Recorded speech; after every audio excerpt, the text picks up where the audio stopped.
નમસ્કાર વિદ્યાર્થી મિત્રો, આપણે પાઠ 1નું રિવિઝન ચાલુ છે. એમાં ગયા પીરિયડની અંદર તમે સંચાલનની જે સપાટીઓ છે, ઉચ્ચ સપાટી, મધ્ય સપાટી, તળ સપાટી, તેમાં કોનો સમાવેશ થાય, તે બીજા કયા નામે ઓળખાય, ત્રણે ત્રણ સપાટીના કાર્ય શું, અને છેલ્લે ત્રણે ત્રણ સપાટીઓનો તમે તફાવત જોઈ લીધો છે. હવે આજે આપણે સંચાલનના જે કાર્યો છે એની વાત કરી લઈએ.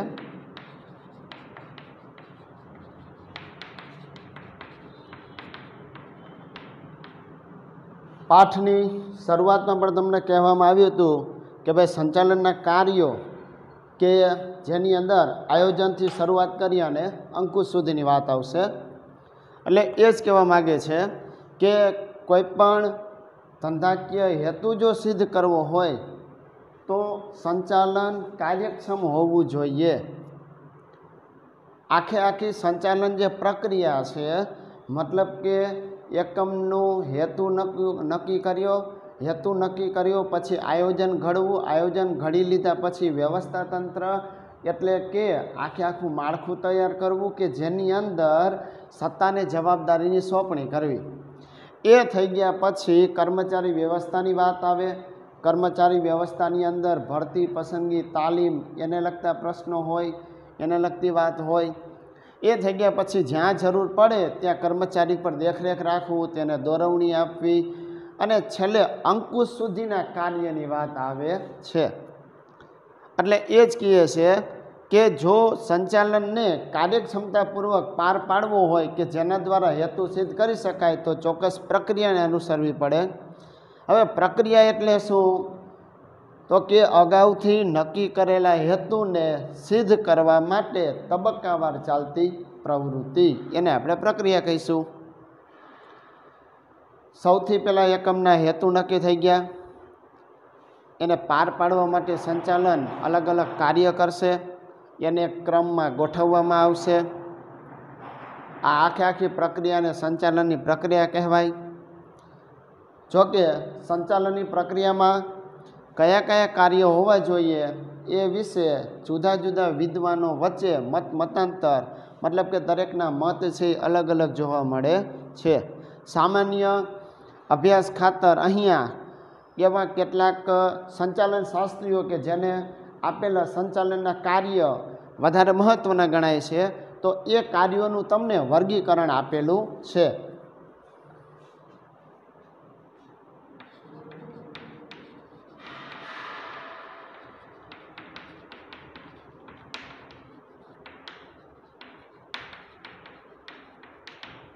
હવે આ ક્યારેક તમને 2 માર્કની અંદર પૂછી શકે, પણ આખું વર્ગીકરણ ન પૂછાય.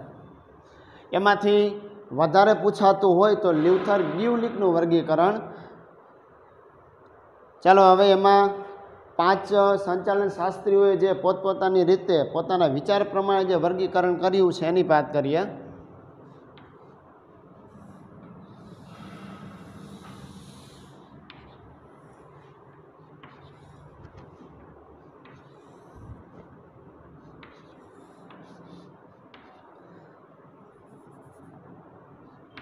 સૌથી પહેલાં વર્ગીકરણ છે કુન્ઝ અને ઓડોનલનું.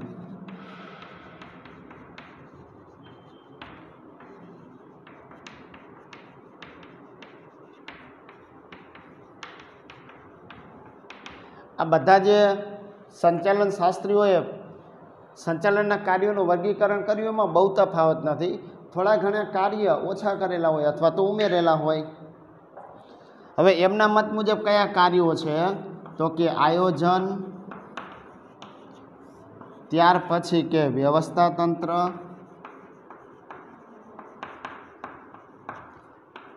ત્યાર પછી કર્મચારી વ્યવસ્થા,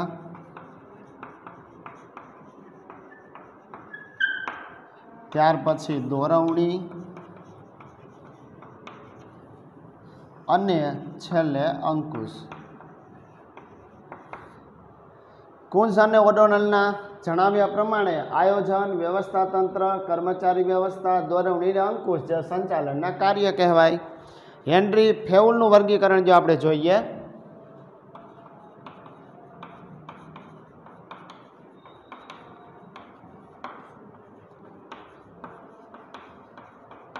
तो एनी अंदर आयोजन, व्यवस्था तंत्र,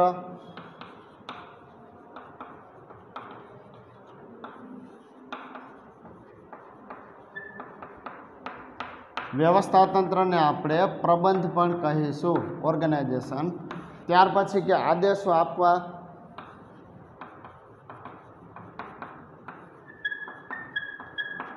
चौथुं जे छे के सूचननो आदेश आपवा, एना पछी संकलन, अने छेल्लुं जे कार्य छे ए छे अंकुश। हेनरी फेवलनुं वर्गीकरण, एमां अहींया जे कुंज अने ओडोलनुं वर्गीकरण हतुं एना करता आ बे मुद्दा अलग छे, आदेश आपवा अने संकलन वाळुं।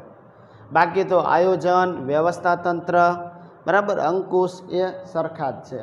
पीटर ड्रकरनुं वर्गीकरण जोईए। पीटर एफ ड्रकरनुं वर्गीकरण एमना जणाव्या मुजब के संचालनना कार्यो छे कया, तो के पहेलुं छे धंधानुं संचालन,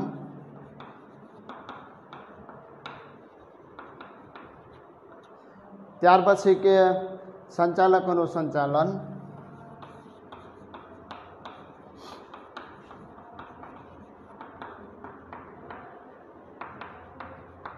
अने त्रीजुं जे छे कामदारो अने कामनुं संचालन।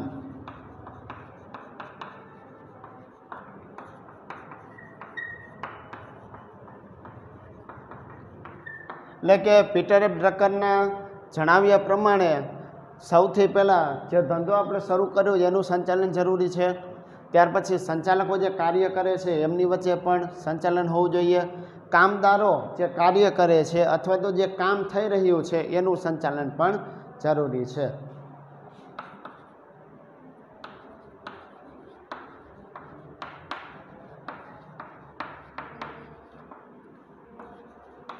હવે અહીંયા લ્યુથર ગ્યુલિકનું વર્ગીકરણ, જેને આપણે ટૂંકમાં કહીશું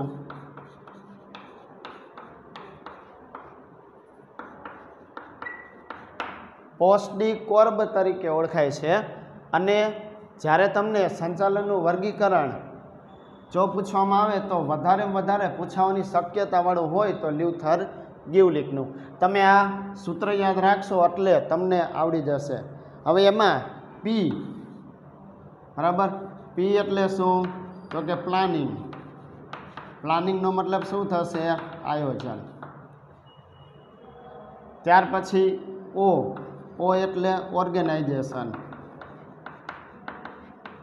ઓર્ગેનાઇઝેશનનો મતલબ થશે વ્યવસ્થા તંત્ર। ત્યાર પછી એસ, એસ એટલે સ્ટાફિંગ। સ્ટાફિંગનો આપણે મતલબ લઈશું કર્મચારી વ્યવસ્થા। ત્યાર પછી ડી, ડી એટલે ડાયરેક્શન અથવા તો ડાયરેક્ટિંગ પણ તમે લખી શકો છો। ડાયરેક્શનનો મતલબ શું થશે, તો કે દોરવણી આપવી। ત્યાર પછી સીઓ, સીઓ એટલે કોઓર્ડિનેશન। હવે કોઓર્ડિનેશનનો મતલબ થાય શું, તો કે સંકલન, જોડવાની વાત આવી। આર, આર એટલે રિપોર્ટિંગ। રિપોર્ટિંગનો મતલબ આપણે કરશું અહેવાલ, અથવા તો અહીંયા માહિતી એવું પણ લઈ શકાય। અને છેલ્લે બી, બી એટલે બજેટિંગ।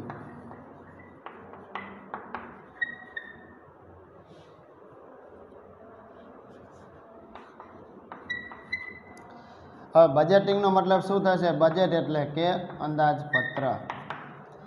આમ જો તમને સંચાલનના કાર્યોનું વર્ગીકરણ પૂછે તો તમારે 2 માર્કની અંદર વધારે યાદ રાખવાનું લ્યુથર ગ્યુલિકનું। એમાં સૂત્ર કયું, POSDCORB, planning, organisation, staffing, direction, coordination, reporting, budgeting. એટલે કે આયોજન, વ્યવસ્થા તંત્ર, કર્મચારી વ્યવસ્થા, દોરવણી, સંકલન, અહેવાલ, માહિતી પ્રેષણ અને અંદાજપત્ર। ત્યાર પછી લાસ્ટમાં ડૉક્ટર જ્યોર્જ ટેરીનું વર્ગીકરણ છે।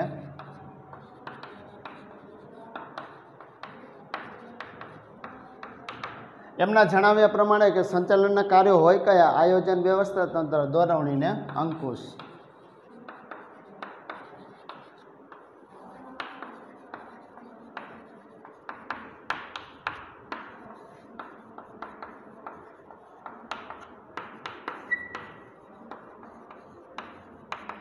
અને આ જે કાર્ય છે આ જ કાર્ય તમારા અલગ અલગ ચેપ્ટર પણ છે. જેમ કે આયોજન છે તો આ 3જું ચેપ્ટર છે, વ્યવસ્થા તંત્ર જે છે એ 4થું ચેપ્ટર છે, ત્યાર પછી આ જે કર્મચારી વ્યવસ્થા છે એ 5મું છે, દોરવણી 6થું, અંકુશ 7મું. 7 ચેપ્ટર સુધી તમારે સંચાલનના કાર્ય જે છે એના વિશેનો જ અભ્યાસ કરવાનો છે. એમાં અત્યારે આપણે જે ચેપ્ટરમાંથી તમારે 5 ગુણના પ્રશ્ન પૂછાય છે એ ચેપ્ટર એટલે એક તો પહેલું ચેપ્ટર છે, ત્યાર પછી કે ચેપ્ટર નંબર 3 છે, ચેપ્ટર નંબર 5 છે, ચેપ્ટર નંબર 6, 1, 3, 5 અને 6 આ એવા ચેપ્ટર કે જેમાંથી તમારે 5 ગુણના પ્રશ્ન પૂછાશે.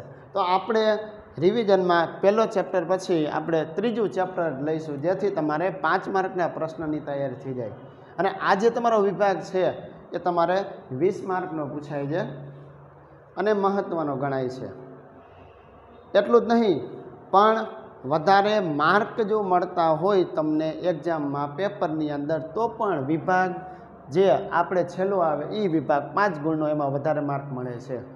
કારણ શું? ચેપ્ટર ઓછા, વાંચવાનું ઓછું, મુદ્દાઓવાળા પ્રશ્ન, મુદ્દાઓને ખૂબ મહત્ત્વ, મુદ્દા તમે સાચા લખ્યા, એને લગતું અથવા જે વિગતવાર તમે લખો છો તો એના તમને 5માંથી 5 ગુણ મળે. ત્યાર પછી હવે આ જે કાર્ય આપણે કીધા સંચાલનના એમાં વિગતવાર વાત કરીએ તો સૌથી પહેલું જે કાર્ય છે તમે બધામાં જોઈ શકો છો, આયોજન છે. અહીંયા પણ આયોજન, અહીંયા પણ આયોજન અને અહીંયા પણ આયોજન. એનો મતલબ એવો થયો કે જો તમને એમ પૂછવામાં આવે કે સંચાલનનું પહેલું કાર્ય કયું છે તો તમારે લખી જ નાખવાનું આયોજન. અને જો તમને એમ પૂછવામાં આવે સંચાલનનું અંતિમ કાર્ય કયું છે તો તમે જોઈ શકો છો કે સંચાલનનું અંતિમ જે કાર્ય છે એ કયું આવે છે તો કે અંકુશ એ સંચાલનનું અંતિમ કાર્ય ગણાય છે. હવે એમાં આયોજન પ્લાનિંગની જો આપણે વાત કરીએ તો એવું કહેવા માગે છે, even God can not change the past but man can change the future. મતલબ કે ભગવાન પણ જે છે એ ભૂતકાળ બદલી શકતો નથી, પણ હા માણસ છે એ ભવિષ્ય બદલી શકે છે. કારણ કે માણસનું ભવિષ્ય એના હાથમાં છે. વર્તમાનમાં તમે જે મહેનત કરો છો એના આધારે તમારું ભવિષ્ય નક્કી થશે. અને તમે વર્તમાનમાં મહેનત કરો છો ભવિષ્યને ધ્યાનમાં રાખીને એ જ વાત શેમાં આવશે? આયોજનમાં આવશે. એટલે કે અપેક્ષિત પરિણામો અગાઉથી નક્કી કરેલા જે ધ્યેય છે એને પ્રાપ્ત કરવા માટે હકીકતોની પસંદગી કરવી, એમની વચ્ચે આંતર સંબંધ સ્થાપવા, જે પ્રવૃત્તિ એકમમાં ચાલે છે એનું અવલોકન કરવું અને પ્રવૃત્તિ ઘડવા માટે પૂર્વ અનુમાન કરવું. પૂર્વ અનુમાન શું? તો કે અગાઉથી અનુમાન કરવાની વાત છે એને આપણે કહીશું આયોજન. એટલે કે જો તમને આયોજનની વ્યાખ્યા પૂછવામાં આવે તો તમે આ રીતે યાદ રાખી શકો, અપેક્ષિત પરિણામ પ્રાપ્ત કરવા, હકીકતોની પસંદગી કરવી, એમની વચ્ચે આંતર સંબંધ સ્થાપવા, જે પ્રવૃત્તિ ચાલે છે એનું અવલોકન અને ઘડતર કરવું, એ માટેનું પૂર્વ અનુમાન એટલે આયોજન. સંચાલનના કાર્યની શરૂઆત જ આયોજનથી થાય છે. અગાઉ નક્કી કરેલા જે હેતુ છે એને સિદ્ધ કરવા માટે એકમમાં કયું કાર્ય કરવું પડશે, કાર્ય કોણ કરશે, એ કાર્ય ક્યારે કરવાનું છે, મતલબ કે સમય કયો છે, કેવી રીતે કરવાનું છે,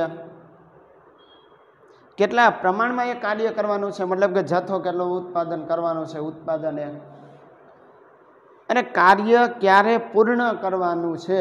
આ તમામ પ્રકારની બાબતો અગાઉથી જ નક્કી કરવામાં આવે છે એ માટેનું બુદ્ધિપૂર્વક જે વિચારણા કરે એને આયોજન કરે છે.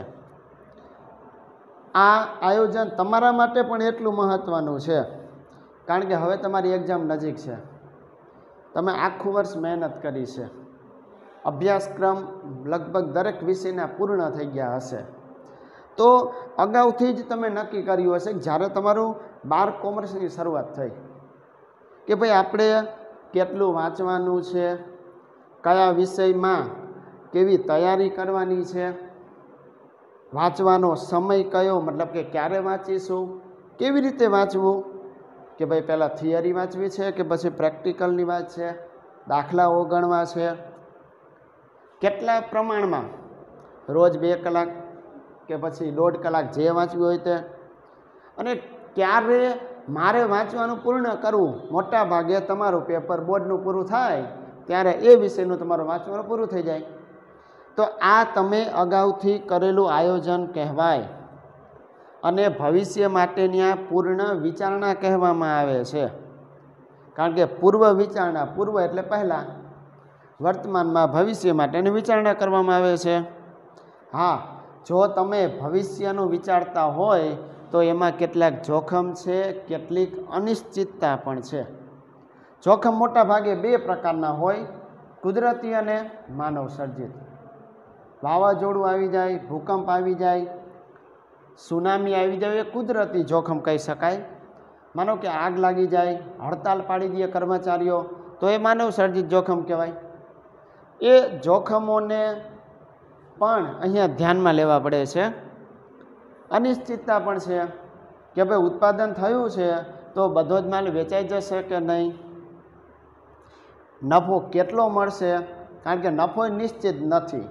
તેજી મંદીનો સમયગાળો હોય, તેજી હોય તો નફો વધારે મળે, મંદીના સમયમાં નફો ઓછો પણ મળે અથવા ન પણ મળે. એટલે એ જ કહે છે કે ભવિષ્યમાં કેટલાક જોખમો આવશે, કેટલીક અનિશ્ચિતતા છે, એને દૂર કરવા માટે પણ આયોજન જરૂરી છે. આયોજનના લીધે જ બધી જ પ્રવૃત્તિ વ્યવસ્થિત ચાલે છે અને નક્કી કરેલો ધ્યેય સરળ બને છે. ધ્યેયને સિદ્ધ કરવા માટેના વૈકલ્પિક માર્ગો હોય છે. હવે એ જ વૈકલ્પિક માર્ગોમાંથી શ્રેષ્ઠ માર્ગ છે એક અમે પસંદ કરવાનો છે. દાખલા તરીકે કારનું ઉત્પાદન કરતી કોઈ કંપની છે તો એની પાસે એક વિકલ્પ છે કે ભાઈ ટાયર જાતે બનાવવા કે બીજેથી ખરીદીને લાવવા. જો એને એવું લાગે કે જાતે બનાવવાથી વધારે ફાયદો થશે તો એ જાતે બનાવી શકે, અને એમ લાગે કે ભાઈ જાતે બનાવવામાં વધારે કર્મચારીઓની જરૂર પડે છે, વધારે ખર્ચ કરવો પડે છે, તો કદાચ એવું કરશે કે બહારથી ખરીદીને પણ લાવશે.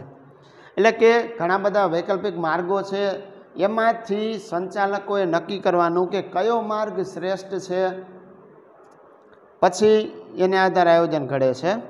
આમ આયોજનનું કાર્ય એ મૂળભૂત રીતે જુઓ તો પસંદગીનું કાર્ય ગણાય છે.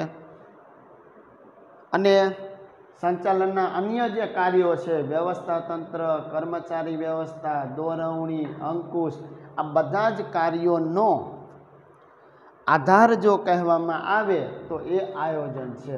કારણ કે આયોજન થયા પછી જ આ કાર્યો થાય છે, ત્યાં સુધી આ કાર્યો થઈ શકતા નથી. માટે કહી શકાય આયોજન ઉપર આ બધાનો આધાર રહેલો છે. ઓકે, એટલે તમે આ રીતે યાદ રાખી શકો છો.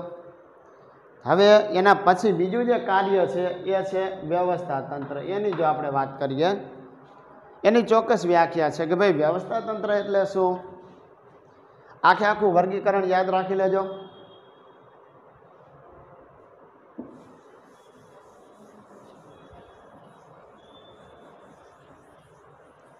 હવે ખાસ કરીને પોસ્ટ ડી કોર્બ યાદ રાખવું.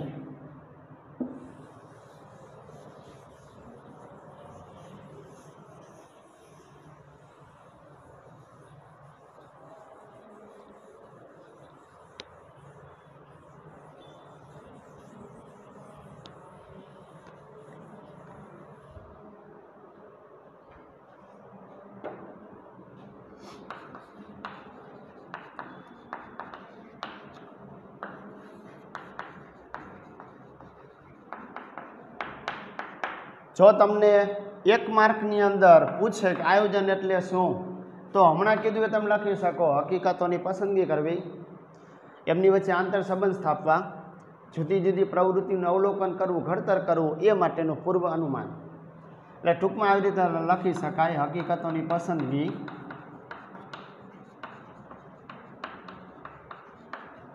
આંતર સંબંધો,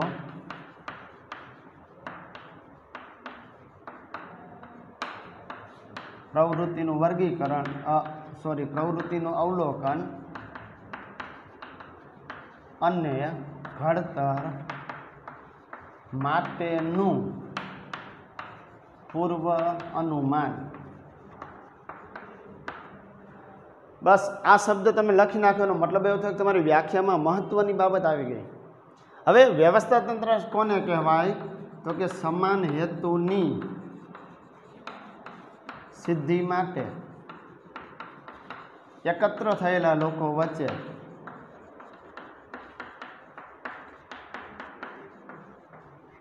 સત્તા અને જવાબદારીની વહેંચણી કરતું માળખું.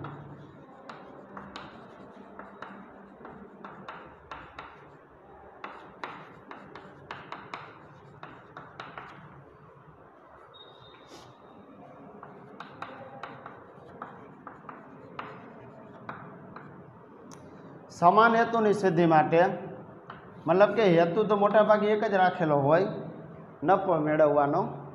હા, સંપત્તિના મહત્તમીકરણનો હેતુ પણ હોય, નફાના મહત્તમીકરણનો હોય, પણ મુખ્ય હેતુ એ જ ગણવામાં આવે છે. હવે સિદ્ધિ માટે એટલે સિદ્ધ કરવા માટે એકત્ર થયેલા જે લોકો છે, મતલબ કે જેટલા પણ લોકો મળેલા છે, સંચાલક મંડળથી માંડી જનરલ મેનેજર હોય,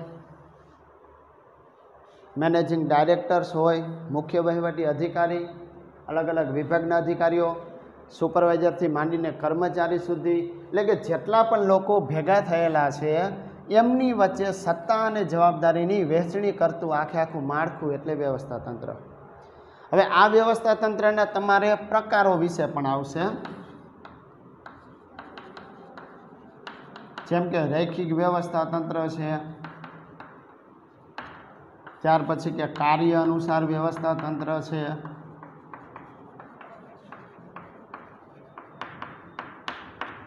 ત્યાર પછી કે વૈધિક વ્યવસ્થા તંત્ર છે, અવૈધિક વ્યવસ્થા તંત્ર,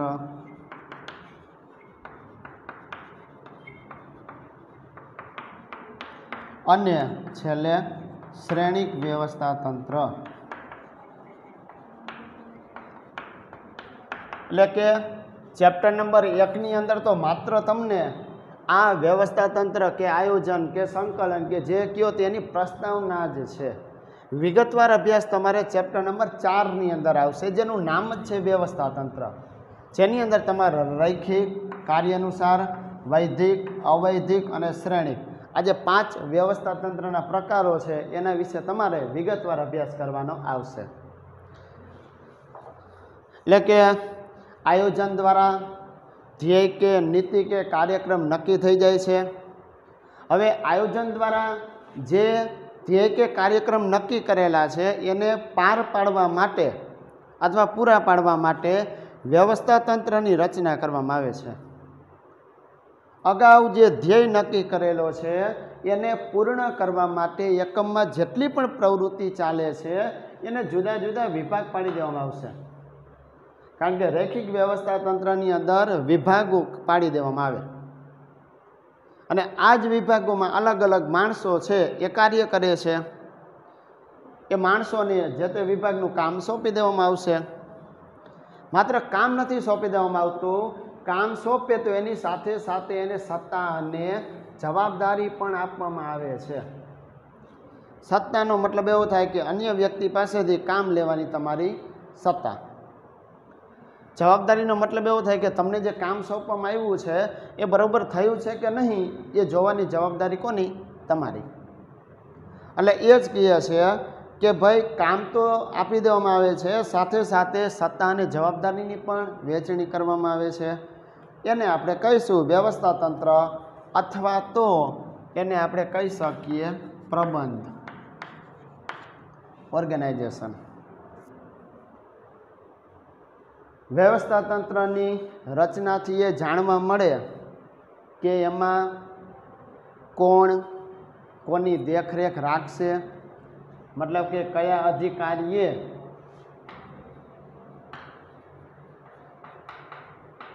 કયા કર્મચારીની દેખરેખ રાખવાની છે એની વાત આવી જાય.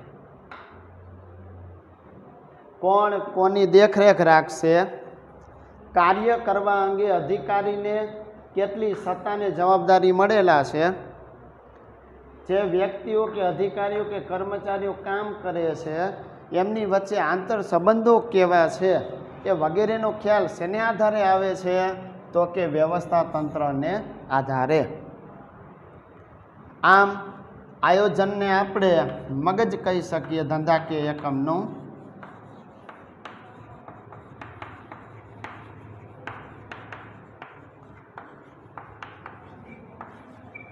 મગજ એટલા માટે કારણ કે આપણું જે શરીર છે તો આપણા શરીરમાં આપણે અલગ અલગ જે કાર્ય કરીએ છીએ તે કાર્યનો આદેશ કોણ કરે છે, તો કે આપણું મગજ કરે છે.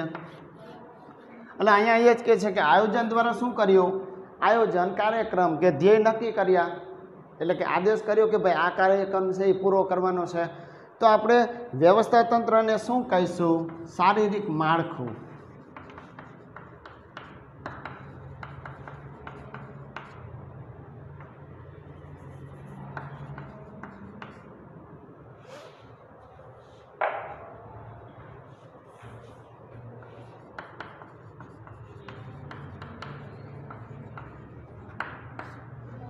શારીરિક માળખું એટલે આપણા અલગ અલગ જે અંગો છે, જે આપણું શરીરનું માળખું છે. મગજ એ અંગોને આદેશ કરશે, હાથને, પગને, આંખને, કાનને. એ જ રીતે આયોજન દ્વારા જે નક્કી થઈ ગયા હેતુ છે એને પાર પાડવા હોય તો વ્યવસ્થા તંત્ર એટલે કે અલગ અલગ જે વ્યવસ્થા તંત્ર છે એના પ્રકારો એ શું કરશે, કામને પૂરું કરવાનું કાર્ય કરશે. એટલે જો તમને પૂછવામાં આવે કે ભાઈ આયોજન છે ધંધાકીય એકમનું શું ગણાય, તમારે લખવાનું મગજ ગણાય. તો વ્યવસ્થા તંત્રને શું કહેવાય, તો કે શારીરિક માળખું કહેવાય છે. ચાલો હવે ત્રીજો જે મુદ્દો છે અથવા તો ત્રીજું જે કાર્ય છે એ કાર્ય છે કર્મચારી વ્યવસ્થા. એની આપણે વાત કરી લઈએ.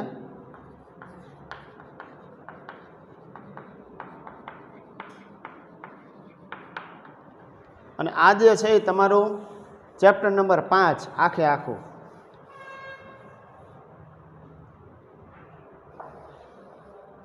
કર્મચારીને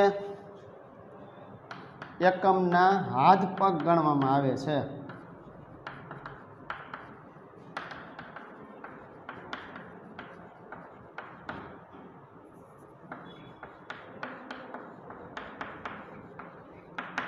હવે આવું કેમ કહેવામાં આવ્યું એ પ્રશ્ન થાય.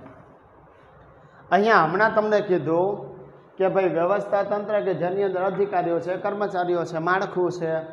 તો એ માળખામાં શરીરના અંગો જે કાર્ય કરે એવું કાર્ય એકમમાં કોનું છે, કર્મચારીનું છે. વ્યક્તિ જે છે, કોઈ વ્યક્તિને માનો કે હાથ કે પગ નથી તો સ્વાભાવિક છે કે કાર્ય નથી કરી શકવાનો. એનું મગજ કદાચ સારું ચાલતું હશે તો પણ જે સામાન્ય વ્યક્તિ કાર્ય કરશે એના જેવું કાર્ય એનાથી થતું નથી. એટલે એ જ કહે છે કે કર્મચારી એકમના હાથ અને પગ છે. કર્મચારી વ્યવસ્થાનો ઉદ્દેશ શું, તો કે સંતોષકારક કર્મચારીઓ મળી રહે, એ કર્મચારીને એકમમાં લાંબા સમય સુધી જાળવી રાખવા.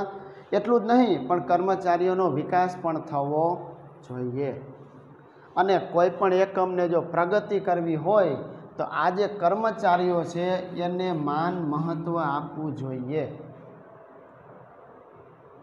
કારણ કે કર્મચારીઓનો એકમની સફળતામાં મોટો ફાળો હોય છે. સંચાલકો પાસે સત્તા છે પણ સૌથી વધારે જવાબદારી ક્યાં છે, કર્મચારીઓની છે.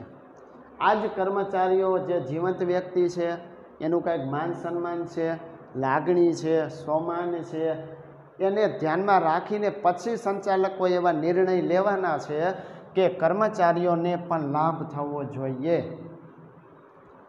એટલે કે જ્યાં એકમ હોય ત્યાં કર્મચારી તો હોય જ. એનો મતલબ એવો થયો કે કર્મચારીઓ વિનાનું એકમ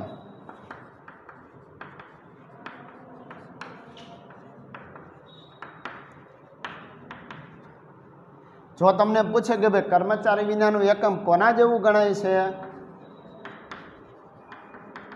તો કે આત્મા વગરના હાડપિંજર જેવું.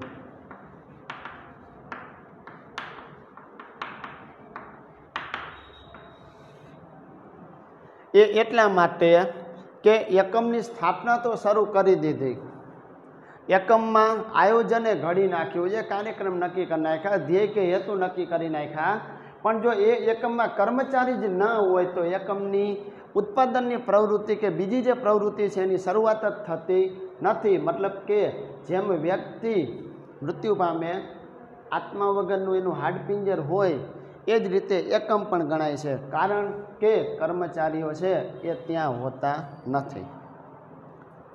એટલે કે જેટલા પણ એકમો ચાલે છે એની પ્રવૃત્તિનો અંતિમ આધાર કોની ઉપર? કર્મચારી ઉપર છે. માટે યોગ્ય જગ્યાએ, યોગ્ય સમયે, યોગ્ય સંખ્યામાં અને યોગ્ય લાયકાત ધરાવતા કર્મચારીઓની ભરતી કરવી જોઈએ. માત્ર ભરતી કરી લેવાથી કામ નથી પૂરું થતું. ભરતી પછીનો તબક્કો આવે પસંદગી. ટૂંકમાં ચેપ્ટર નંબર 5માં તમારે જે અભ્યાસ કરવાનો છે વિગતવાર, એ આ જ મુદ્દા છે: ભરતી, પસંદગી, તાલીમ, વિકાસ. આ બધા જે મુદ્દાઓ છે એ તમારે ચેપ્ટર નંબર 5ના છે. એમાં વિગતવાર આવશે કે ભાઈ ભરતીના બાહ્ય પ્રાપ્તિ સ્થાનો કયા, આંતરિક પ્રાપ્તિ સ્થાનો કયા, પસંદગીની પ્રક્રિયા કે તબક્કા કયા છે, તાલીમ એટલે શું, તેનું મહત્ત્વ શું, વિકાસ એટલે શું, તેનું મહત્ત્વ શું, કર્મચારી વ્યવસ્થા એટલે શું, કર્મચારી વ્યવસ્થાનું મહત્ત્વ શું.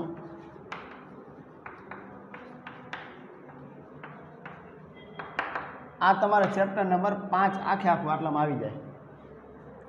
એટલે એ જ કહે છે કે યોગ્ય જગ્યાએ, યોગ્ય સંખ્યાએ, યોગ્ય સમયે, યોગ્ય લાયકાત ધરાવતા કર્મચારીની ભરતી કરવી, પસંદગી કરવી, એને તાલીમ આપવી, એની બઢતી, બદલી,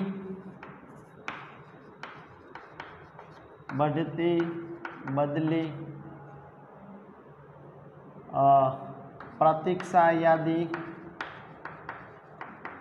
આવા બધા જે કાર્ય છે એ કોની સાથે જોડાયેલા છે? તો કે કર્મચારી વ્યવસ્થા સાથે જોડાયેલા છે. અને છેલ્લું જે કાર્ય આવે એ નિવૃત્તિ સુધીની વાત આવશે,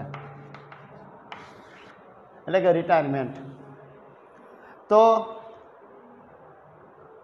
એના નિવૃત્તિ અને સાથે સાથે કેટલીક કલ્યાણકારી પ્રવૃત્તિઓ પણ જરૂરી છે.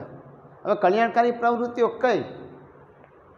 માનો કે કર્મચારીઓને પોતાના ઘરથી એકમ સુધી આવવા જવા માટે વાહનની વ્યવસ્થા કરી આપે, બાળકો માટે ફીની વ્યવસ્થા કરે, સ્કૂલની વ્યવસ્થા કરી આપે, કર્મચારીઓ માટે હોસ્પિટલની સુવિધા પૂરી પાડે, સામાજિક લાભ થાય એ માટે બાગ બગીચાનું આયોજન કરે, અથવા તો તહેવારોમાં ને એમાં કાંઈ મદદ કરે. તો આ જે કાર્ય થયા એને આપણે કહીશું કલ્યાણકારી પ્રવૃત્તિ. જે ધંધાકીય એકમ કોના માટે કરે છે? કર્મચારીઓ માટે કરે છે. આમ કર્મચારીઓમાં જો સંતોષ હશે, કાર્ય સંતોષ આપણે કહી શકીએ, તો એનાથી એનો ઉત્સાહ વધશે, જુસ્સો પણ વધે છે. એની સાથે જ એકમની ઉત્પાદકતા વધશે, કાર્યક્ષમતા વધે છે.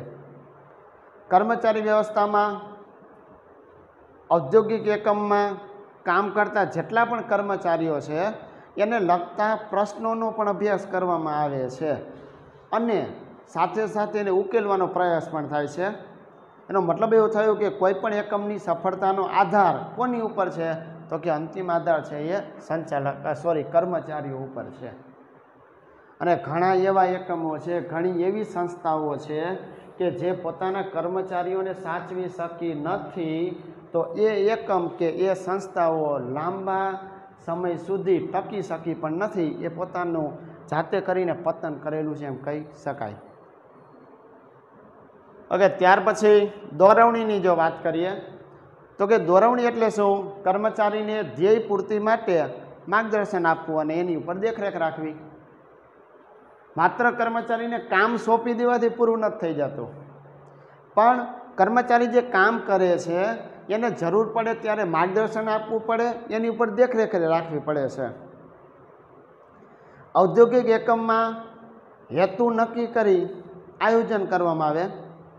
આયોજન કરી લીધા પછી સારામાં સારું વ્યવસ્થા તંત્ર છે એ ઊભું કરવામાં આવે. માલ સામાન કે યંત્રની ખરીદી એ થઈ જાય. એ થઈ ગયા પછી કર્મચારીઓની નિમણૂક એ થઈ જાય. પરંતુ જ્યાં સુધી અધિકારી એના હાથ નીચે કામ કરતો કર્મચારી છે, કામદાર છે, એ કામ કેવી રીતે કરે છે એની દેખરેખ ન રાખે અથવા તો કામ કરવામાં એને માર્ગદર્શન ન આપે ત્યાં સુધી આયોજન, વ્યવસ્થા તંત્ર, કર્મચારી વ્યવસ્થા સફળ જતા નથી. દોરવણી વગર સંચાલનના બીજા કાર્યો નિરર્થક નીવડે છે. દોરવણીના કાર્યમાં તાબેદારને માર્ગદર્શન આપવામાં આવશે, એની ઉપર દેખરેખ રાખવામાં આવશે, જરૂર પડે ત્યારે સૂચનો પૂરા પાડવામાં આવશે, કામ ક્યારે પૂરું કરવું એની વાત આવશે, કર્મચારીને પ્રેરણા આપવામાં આવશે, નેતૃત્વ પૂરું પાડવામાં આવશે. અને આ જે બધા મુદ્દાઓ છે એનો અભ્યાસ તમારે ચેપ્ટર નંબર 6ની અંદર આવશે અને આનું નામ જ છે દોરવણી, કે જેની અંદર અભિપ્રેરણ છે, નેતૃત્વ છે, બરાબર, દોરવણીનું મહત્ત્વ છે, સારો નેતા કોને કહેવાય, એની લાક્ષણિકતા શું, કર્મચારીઓને કયા પ્રકારના પ્રોત્સાહનો પૂરા પાડવામાં આવે, નાણાકીય, બિન નાણાકીય, આવો બધો અભ્યાસ, આ બધા મુદ્દાઓ તમારે ચેપ્ટર નંબર 6ની અંદર આવશે. ઓકે, ત્યાર પછી આપણે અંકુશની વાત કરીએ તો કે પ્રયત્ન, પરિણામ, સાધન અને ઉદ્દેશ, 4 શબ્દ છે. પ્રયત્ન, પરિણામ, સાધન અને ઉદ્દેશ, એની વચ્ચે સંતુલન સાધવાનું કાર્ય કયું? તો કે અંકુશ. આયોજન એ પ્રથમ કાર્ય છે, જ્યારે અંકુશ એ સંચાલનનું અંતિમ કાર્ય છે, છેલ્લું કાર્ય છે. નક્કી કરેલા ધ્યેયને સિદ્ધ કરવું હોય એ માટે આયોજન મુજબ કાર્ય થાય છે કે નહીં એ જોવાની જવાબદારી અંકુશની છે. જૂના વિચારો પ્રમાણે ખ્યાલ મુજબ એવું હતું કે અંકુશ કર્મચારીની પ્રવૃત્તિ ઉપર નિયંત્રણ મૂકે છે, કડક વલણ અપનાવે છે. કર્મચારી ભૂલ કરે તો એને સજા કરવામાં આવે છે, દંડ કરવામાં આવે છે, એની બદલી કરી નાખે છે અથવા તો એની બઢતી અટકાવી દે છે. આ જે ખ્યાલ હતો જૂનો એ નકારાત્મક ખ્યાલ હતો, પણ હકીકતમાં અંકુશ નકારાત્મક ખ્યાલ નથી. નકારાત્મકના બદલે હકારાત્મક છે. હકારાત્મક કઈ રીતે?